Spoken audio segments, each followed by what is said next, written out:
Na saka ne na kuka na ga tunan nawa ban ga kai da kafafu ba. Bai taba bai sha ba ta saka shi yana kuka ya ga tunan nawa bai ga kai da kafafu ba.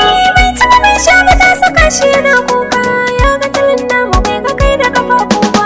Wata ranar asabar ce kwarai ina gida sai ga sallama bishirwar in leko. Bayan na fito na kalle ta tana kusa sai na ga ta gumi tana mini wani kallo. Sai na gane sa a gurin ta yana batu sai ta ce da ni kawai ni dai in kallo. Wai ashe shirin sharri ne ta yi mini ita tana so ta gana fada wani hali. Bai taba bai sha ba ta saka shi yana kuka ya ga tunan namu bai ga kai da kafafu ba. Me ya faru ne dan fada in jiya domin hankali ya kwanta in daina yin tunani. Sai ta ce da ni dan zauna ka dan gani dan akwai bayani mai sanya rudani. Ko da na ji hakan na zauna ta gefe kunne suna ji ido na ta kallo. Sai ta ce da ni yau dai ka shiga hannu don abin da kai yau ko za ka sha zaba.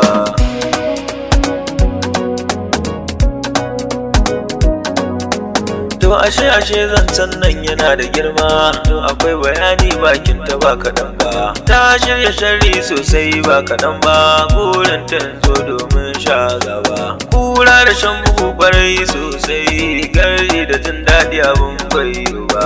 Sai ki je ki gano gayin ki kwarai domin abin da kika yi ba zai yi ba.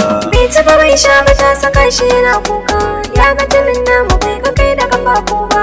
Labarin yana ɗan tsawo sosai sai dai ku gafarce ni don akwai saura. A cikin tabiyin ne za ku gane komai har da cin amanar da ta yi za ku yi duba. To kuɗin da aka baki kisan da cewa duk da kin ci Allah za ki yi wani dama. To a ɗan gafarce ni nan kaɗan sai a can gaba ne to za ku gane komai. Bai taba bai sha ba ta saka shi yana kuka ya ga tunan namu bai ga kai da kafafu ba.